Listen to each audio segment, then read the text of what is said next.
En este video les voy a hablar sobre los glucocorticoides. Los glucocorticoides ya les había mencionado que son varios, pero el más representativo es el cortisol, también llamado hormona del estrés. Algunos otros son como la cortisona y hay muchos otros que son sintéticos. Hay uno que se utiliza que es la hidrocortisona, y la hidrocortisona es lo mismo que el cortisol, pero lo podemos utilizar como fármaco. Otros son como la dexametasona, betametasona, mometasona, etcétera. Son fármacos muy utilizados. Todos son derivados del cortisol, hacen lo mismo que el cortisol, pero son sintetizados en un laboratorio. Tienen a veces una vida media mayor que la del cortisol y mucha mayor potencia. Por ejemplo, la dexametasona decíamos que tiene como 25 o 30 veces más potencia que el cortisol y una vida media más alta. Esta es la molécula del cortisol, y el 95% de las acciones glucocorticoide, de los glucocorticoides en nuestro cuerpo, depende del cortisol. Por eso nos vamos a centrar en hablar del cortisol y sus funciones. Para empezar, el cortisol es transportado en proteínas plasmáticas, como vemos aquí, en la albúmina y en proteínas o globulinas fijadoras de cortisol, y hay una fracción que se mantiene libre, que es la que difunde hacia los tejidos. Funciona prácticamente igual que como ya lo habíamos visto en la aldosterona y en las hormonas tiroideas. El mecanismo de acción es muy parecido al de la aldosterona, ya que al ser una hormona de naturaleza lipídica atraviesa las bicapas lipídicas sin necesidad de un transportador, y los receptores casi siempre los va a tener en el citoplasma de la célula, en el núcleo de la célula. Se une a proteínas o globulinas receptoras de los glucocorticoides, receptores de los glucocorticoides, y se va a unir también a otras proteínas aquí representadas en color verde, proteínas de choque térmico. Y al unirse a estas, pues puede tener acciones muy rápidas que aparecen al cabo de unos 5 minutos, mientras que hay algunas otras que dependen de 60 minutos o más para aparecer, porque al unirse a estas proteínas actúan como factores de transcripción o proteínas reguladoras que aumentan o inhiben la síntesis de RNA mensajero para ayudar a que se expresen o a que se inhiba la expresión de algunas proteínas. Entonces, estos efectos son un poquito más lentos, pero tiene que ver con aumento o disminución de la expresión de proteínas o de algunas enzimas. Los efectos son muchos, muchachos, son muchos los efectos. Y en cada libro van a encontrar algunos que no se mencionan en otros. Esta tabla que ven aquí es una tabla que viene en el libro de Endocrinología Básica y Clínica de Greenspan. Aquí incluye las que aparecen en el Guyton, pero incluso menciona algunas otras que no las dice el Guyton. Vamos a ver cuáles son sus efectos. En la primera columna, pues tenemos cuáles son los órganos blanco o los sistemas blanco, el órgano y el sistema blanco. Luego después viene la función de la hormona fisiológica, claro, fisiológica, porque después vemos qué pasaría en caso de que hubiera un exceso de cortisol. A la condición de hipercortisolismo y el conjunto de signos y síntomas que la caracterizan se le conoce como síndrome de Cushing. El síndrome de Cushing puede deberse a muchas causas: un tumor de la glándula suprarrenal productor de cortisol, o también puede ser un Cushing farmacológico y iatrogénico, porque a lo mejor es un paciente que se le están dando esteroides o derivados del cortisol, que se les considera como antiinflamatorios esteroideos a este grupo de fármacos, y si se le está dando antiinflamatorios esteroideos, pues puede desarrollar el síndrome de Cushing. La condición contraria, en la que hay una ausencia total del cortisol endógeno, sería la enfermedad de Addison, que es una enfermedad autoinmune en la que se destruyen las glándulas suprarrenales y en las que se deja de producir pues los 3 principales grupos de hormonas que produce la corteza suprarrenal, y serían los andrógenos suprarrenales, los glucocorticoides y los mineralocorticoides. Sin embargo, aquí solo nos menciona cuáles serían las manifestaciones relacionadas a la ausencia de los glucocorticoides. Me voy a enfocar principalmente en esta, en la de las funciones fisiológicas.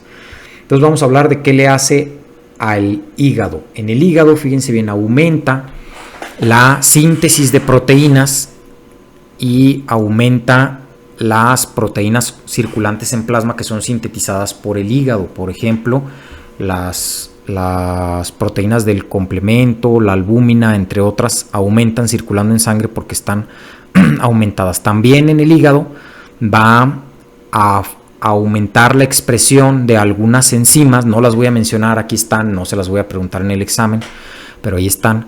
Y estas enzimas, las funciones que tienen es, número 1, de favorecer la síntesis de glucógeno y el depósito de glucógeno, de tal manera que cuando hay un hipercortisolismo va a haber un aumento en el depósito de glucógeno hepático, pero también va a aumentar las enzimas que sintetizan glucosa a partir de compuestos que no son glucosa, como a partir de aminoácidos o como a partir de lípidos. Estas enzimas, por lo tanto, van a aumentar la gluconeogénesis, que es el aumento de la producción de glucosa a partir de compuestos que no son glucosa. Tiene en general entonces un efecto anabólico el cortisol sobre el hígado. Luego tenemos sus efectos sobre el tejido adiposo.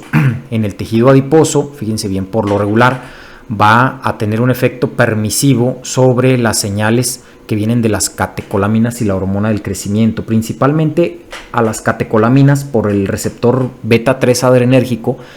Es debido a que el cortisol aumenta la expresión del RNA mensajero que codifica para los receptores alfa y beta adrenérgicos, de tal manera que va a aumentar la cantidad de receptores alfa y beta en todos los órganos de nuestro organismo.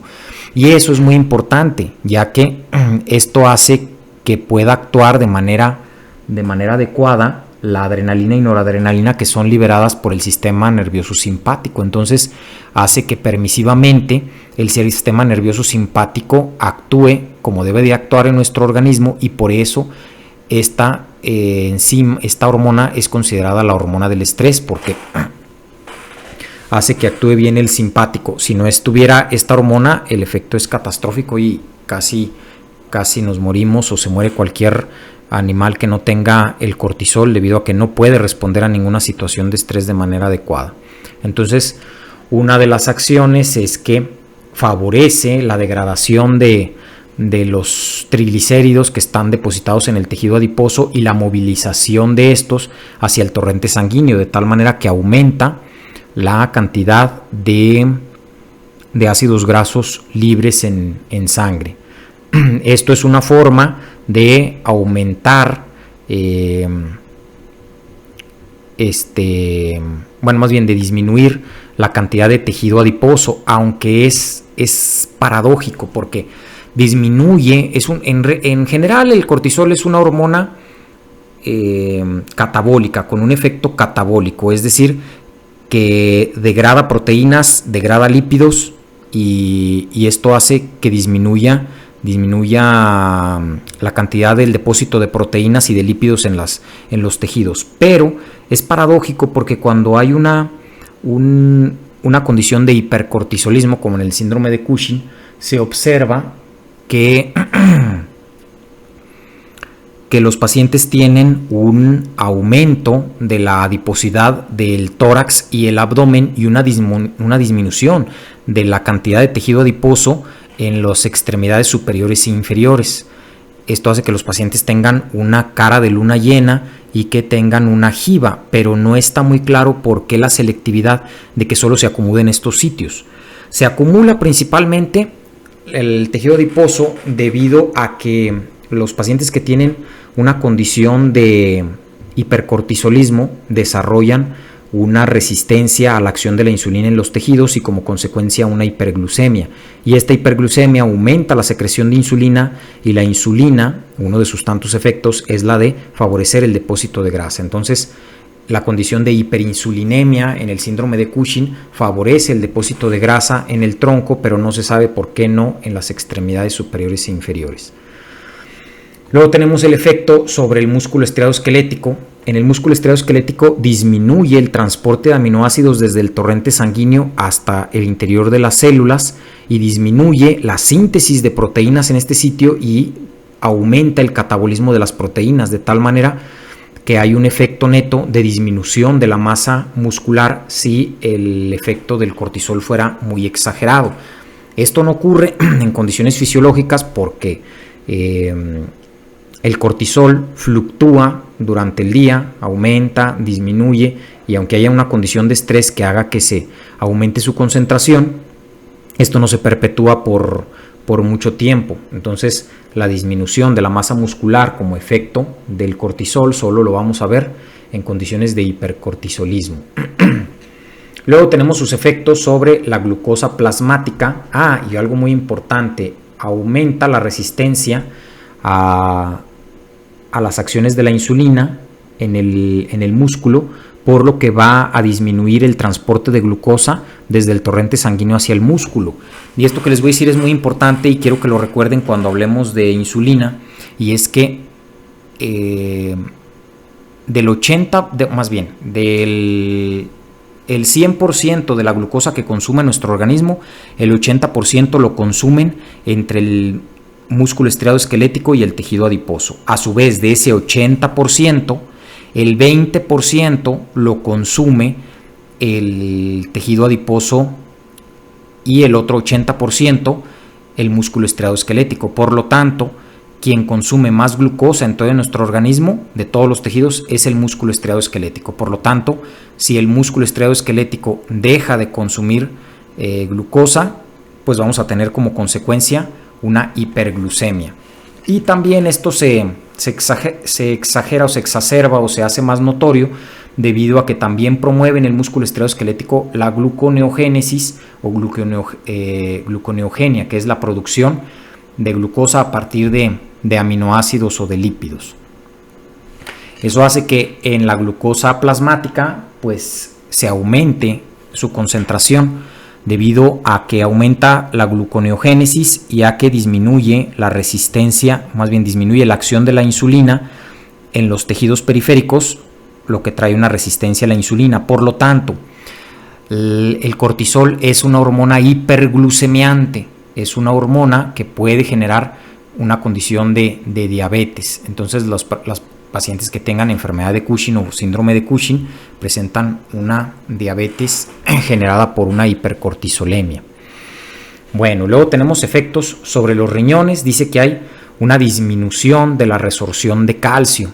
Estas tres van a ir ligadas. Miren, en el hueso y el cartílago va a haber una inhibición de la síntesis de colágeno porque, como les dije, el mismo efecto que tiene sobre el músculo lo va a tener sobre el colágeno de todo nuestro organismo, del tejido conectivo, de la piel, del hueso y cartílago. Entonces disminuye el aporte de aminoácidos a las células, disminuye la síntesis de proteínas en estos sitios y aumenta el catabolismo de las proteínas que ya estaban previamente formadas.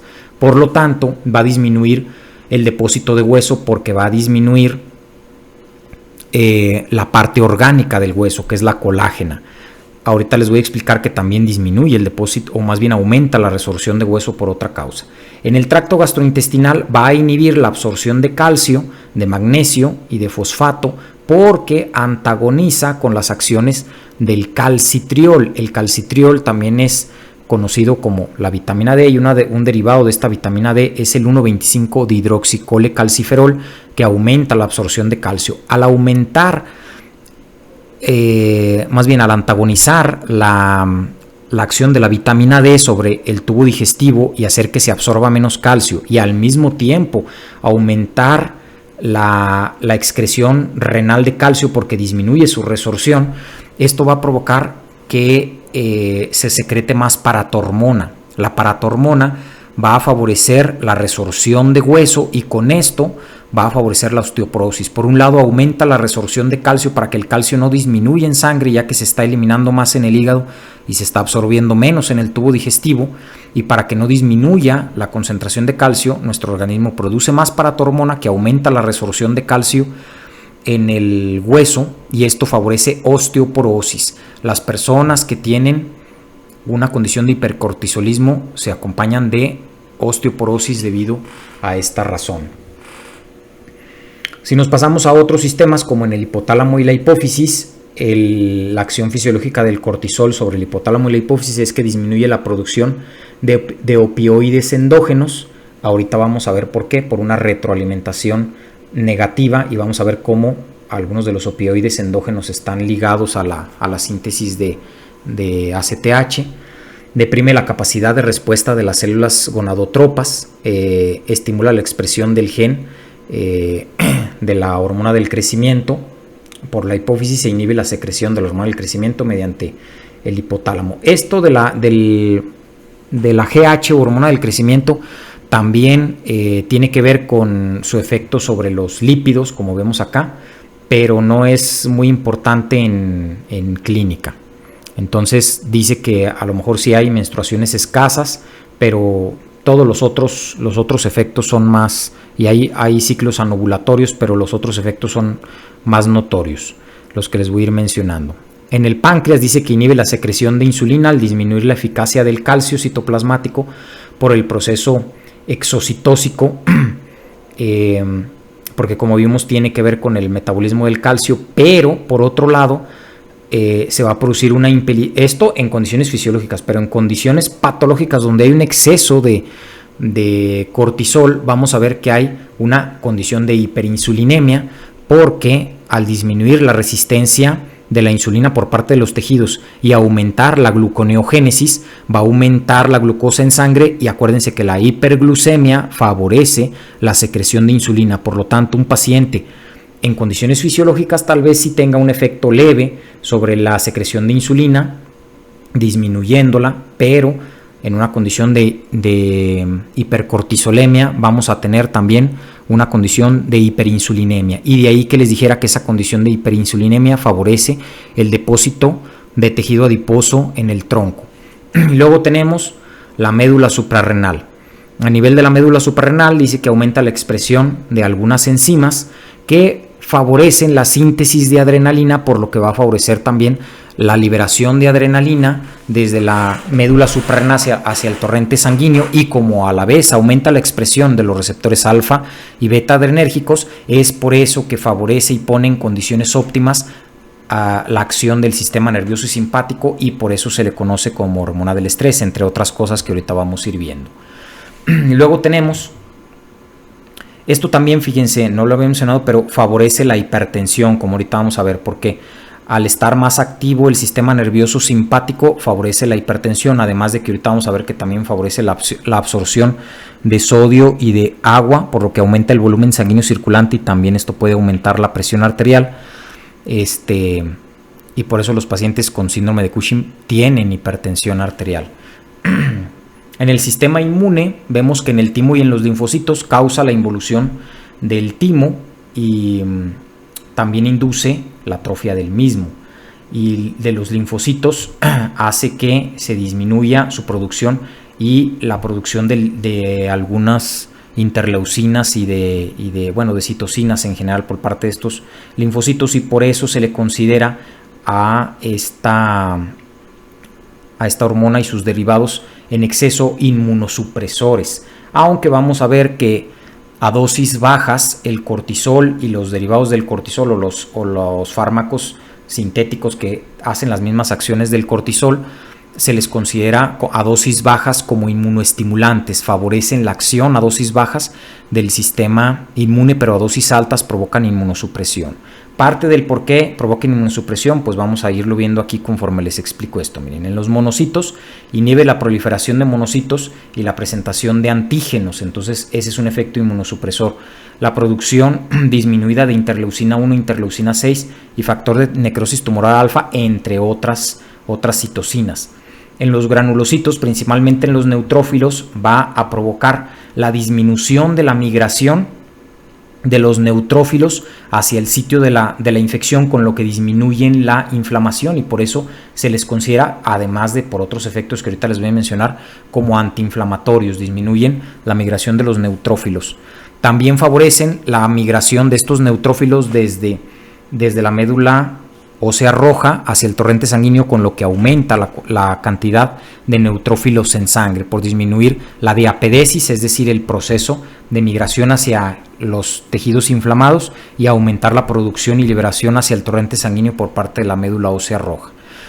Por otro lado, en la respuesta inflamatoria, también hablando del sistema inmune, vamos a tener que inhibe la fosfolipasa 2. Fíjense bien, la fosfolipasa 2, ustedes ya checaron en inmunología, que es una enzima que transforma algunos fosfolípidos de la membrana en ácido araquidónico, y el ácido araquidónico es un sustrato para las hormonas ciclooxigenasa y lipoxigenasa, como lo vemos aquí. Miren, la fosfolipasa 2 transforma el ácido araquidónico, agarra fosfolípidos y los transforma en ácido araquidónico. De aquí la ciclooxigenasa, que hay una ciclooxigenasa 1, una ciclooxigenasa 2, e incluso hay algunos autores que mencionan una ciclooxigenasa 3, que es la que bloquea el paracetamol, según algunos autores, pero eso pues ustedes ya lo van a ver en farmacología o lo han visto con más detalle en inmunología. Pues se va a producir prostaglandinas, tromboxano, entre otras sustancias, que son los prostanoides, y la lipoxigenasa va a producir los leucotrinos. Esto es muy importante en la alergia, bueno, y en general en la inflamación. Al bloquear, fíjense, los glucocorticoides bloquean la fosfolipasa 2, y al bloquearla van a evitar que se forme todo esto. Esto va a evitar inflamación, fiebre e incluso el dolor. Los glucocorticoides funcionan como excelentes analgésicos, aunque casi nunca lo mencionan, pero tú le pones una inyección de dexametasona al paciente y le disminuye la fiebre, le disminuye muchísimo el dolor, porque bloquea la producción de prostaglandinas, pero la bloquea de raíz desde acá, no como los antiinflamatorios esteroideos, que ustedes saben que actúan sobre las ciclooxigenasas. Bueno, regresando acá sobre sus acciones sobre el sistema inmune, entonces inhibe la formación de leucotrienos y prostaglandinas, y también suprime la expresión de los genes que codifican para la ciclooxigenasa tipo 2. Si se acuerdan, la ciclooxigenasa tipo 1 está localizada en todos los tejidos y participa en muchas funciones que no tienen que ver con la inflamación, como la renovación del epitelio gástrico, también con la contracción uterina, por eso que se utilicen la indometacina como tocolítico, pero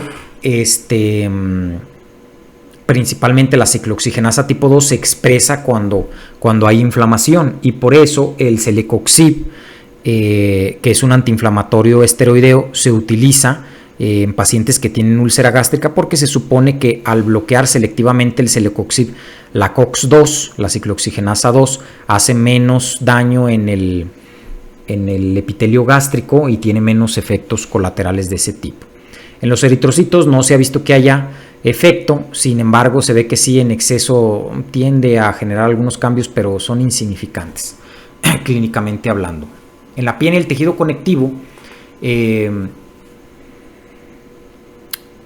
lo que hace es disminuir la síntesis de proteínas, por lo que ya había mencionado, disminución del aporte de aminoácidos, y por aumentar el catabolismo de las proteínas en el tejido de la piel, y esto hace que la piel se torne, en los pacientes que tienen Cushing, delgada, que se formen estrías fácilmente, y que al estar muy delgada, cualquier apretoncito que le des al paciente le forma una equimosis o moretón. Entonces hay adelgazamiento de la piel, y las estrías violáceas tienden a formarse principalmente en el abdomen o en el tronco, porque al tiempo que se está disminuyendo el grosor de la piel en los pacientes que tienen síndrome de Cushing, se está aumentando la cantidad de tejido adiposo almacenado en el tronco. Esto estira la piel y favorece la aparición de estrías violáceas.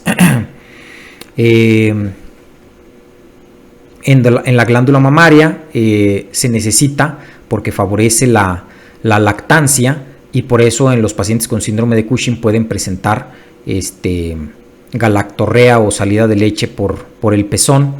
Y en los pulmones, miren, muy importantes, en el pulmón el cortisol favorece la producción del surfactante. El surfactante, acuérdense que es un lípido que se expresa en los alvéolos. Ustedes lo checaron en embriología y lo van a ver más a detalle cuando lleguen a obstetricia. y este surfactante lo que hace es que disminuye la tensión superficial del líquido para que no tiendan a colapsarse los alvéolos. Es muy importante en los bebés prematuros porque ellos no tienen cantidad suficiente de surfactante y no pueden respirar adecuadamente si no lo tienen, y por eso se les da como esquema de maduración pulmonar a las mamás que tienen una amenaza de parto pretérmino o amenaza de parto inmaduro. Se les da un esquema de corticosteroides como la dexametasona o la betametasona, como un esquema de maduración pulmonar para los bebés.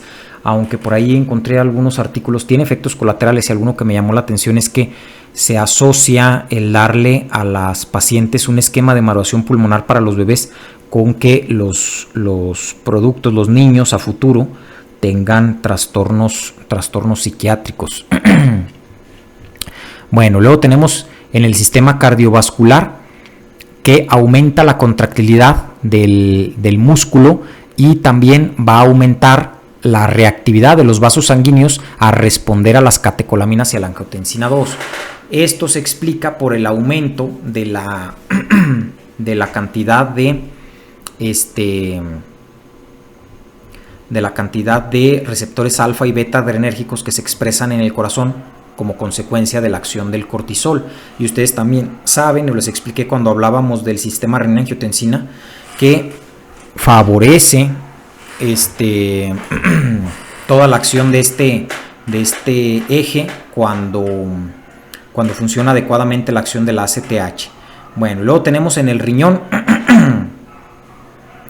que tiene acciones sobre los receptores mineralocorticoides, porque yo les dije que tenía más o menos, había una acción disminuida por parte del cortisol, pero como su secreción era muy muy alta, esto compensaba el que tuviera una menor afinidad por los receptores de los mineralocorticoides. Sin embargo, les dije que había una enzima que estaba presente ahí, que era la 11-beta hidroxiesteroide deshidrogenasa tipo 2, no es necesario que memoricen el nombre de esa enzima, que disminuye la acción del cortisol sobre los receptores mineralocorticoides. Sin embargo, cuando es muy muy importante el incremento patológico de la concentración de cortisol en sangre, se puede ver rebasada la capacidad de esa enzima de degradar el cortisol y evitar que éste tenga un efecto significativo sobre los mineralocorticoides, y en consecuencia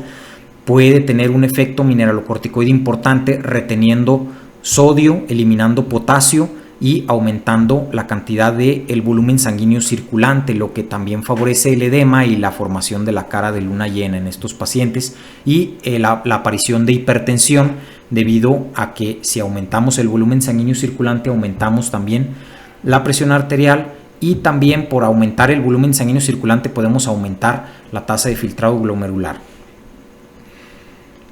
Bueno, aquí les menciona hiponatremia debido al síndrome de secreción inadecuada de la ADH, pero eso ya es patológico. En condiciones normales no le hace nada a la neurohipófisis. Bueno, en el sistema nervioso central, ¿qué efectos tiene? Fíjense bien, nosotros nos despertamos en la mañana en gran parte gracias a un pico de cortisol. Por las mañanas tenemos picos de cortisol, y ahorita les voy a enseñar una gráfica sobre eso.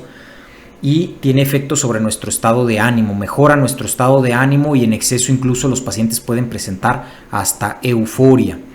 Y se supone que en la mañana es cuando estamos de mejor humor, y conforme va cayendo la tarde disminuye la concentración de cortisol, y por eso nuestro ánimo va decayendo, y por eso nos sentimos hasta en cierto modo más cansados anímicamente hablando. Sobre el apetito, va a aumentar el apetito.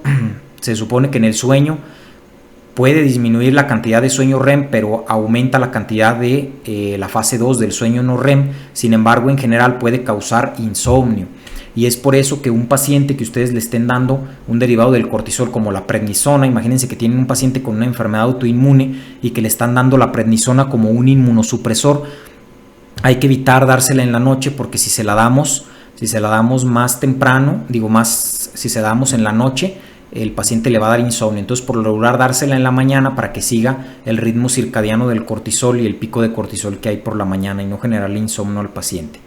En la memoria dice que sensibiliza los receptores de glutamato hipocampales y que induce una atrofia de las dendritas. En general no es de manera fisiológica un efecto muy notorio que te vaya a empeorar o ayudar en la memoria, pero se ve que en condiciones patológicas sí puede haber atrofia del hipocampo y sí puede haber alteraciones de la memoria y que el paciente tenga dificultad para memorizar cosas.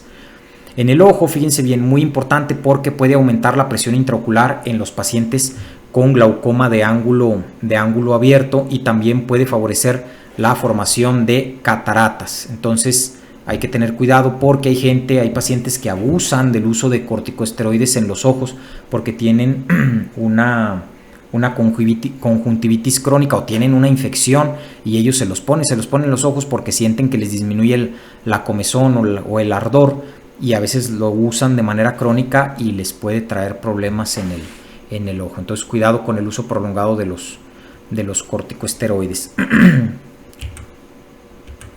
Bueno, esta es una imagen sobre la concentración de cortisol, cómo sigue un ritmo circadiano, y vemos que en la mañana hay un pico de cortisol como a las 8 de la mañana y luego poco a poco va bajando conforme avanza la tarde, ¿verdad? Entonces por eso es muy importante saber esto para no darle los corticosteroides en la noche al paciente porque le puede generar insomnio. Aquí tenemos una gráfica que viene en el Guyton donde nada más les menciona el tiempo que se tarda en aumentarse la cantidad de cortisol en sangre cuando hay un estrés. Fíjense bien, aquí se veía que vemos de 15 a 90 segundos y luego 2 minutos, 3 minutos, 4 minutos y al cabo de 5 minutos, ¡pum!, se disparan la cortisona y la corticosterona, que son otro tipo de corticosteroides que secreta la glándula suprarrenal, aunque acuerden que estos solo representan el 5% de la actividad mineralocorticoide, pero al mismo tiempo que se están secretando estos, también se está secretando el cortisol. Entonces vemos que la hormona del estrés aumenta muchísimo en 5 minutos posteriores a que a una ratilla se le fracturaron las tibias, se le fractura los miembros posteriores, y eso va a causar un estrés que va a hacer que se libere el cortisol. Ahora bien, ¿qué tipos de estímulos hacen que se libere el cortisol? Todo tipo de estrés, físico y psicológico. Una persona que recibe una mala noticia, una persona que está estresada físicamente por el ejercicio, que está estresada porque recibió una mala noticia, que está ansioso, que tiene pánico, está asustado. Una persona que no ha descansado adecuadamente y que tiene estrés físico, una persona que presenta dolor por daño tisular o incluso un dolor de origen neuropático, va a aumentar sus niveles de cortisol. También cuando un paciente sale de cirugía se le sube el cortisol. Un paciente que tiene un traumatismo, que lo acaban de atropellar, que tiene una fractura, un paciente que tiene neumonía, que tiene una infección en cualquier parte de su cuerpo, que tiene una enfermedad autoinmune y que está causando inflamación de alguna región de nuestro organismo, todo eso va a causar aumento de la liberación del cortisol.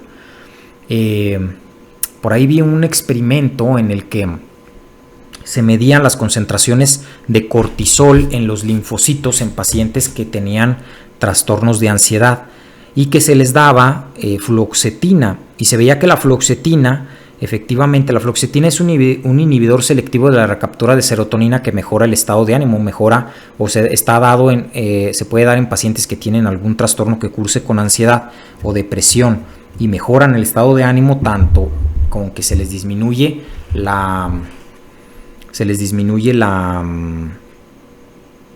ansiedad y se les disminuyen también los síntomas depresivos. Y en estos pacientes que se les daba fluoxetina mejoraban su estado de ánimo, pero se veía que los receptores en los linfocitos seguían aumentados, los receptores para la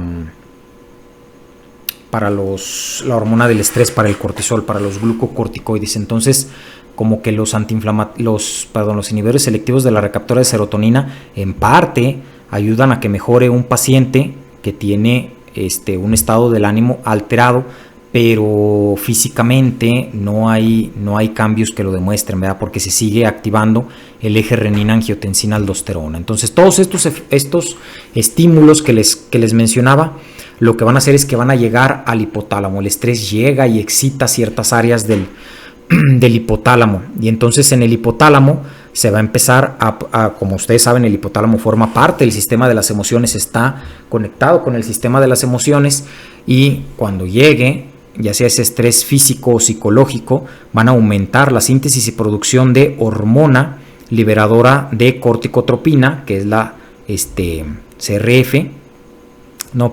la CRH, y entonces la hormona liberadora de corticotropina o corticoliberina va a ser transportada a través de el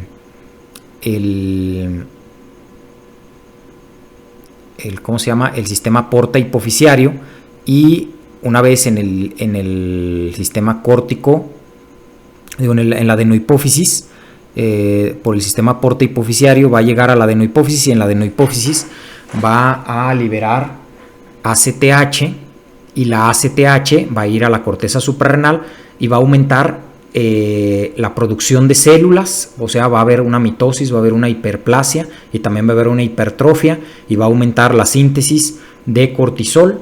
Este cortisol va a tener todos los efectos que les mencioné sobre el organismo, ¿verdad? Esto va a aliviar el estrés del sujeto porque favorece el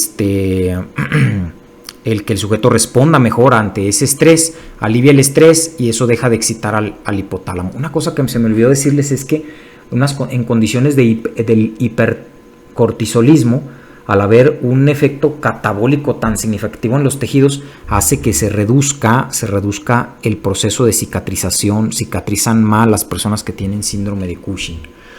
Bueno, el cortisol va a inhibir la producción de ACTH y la producción de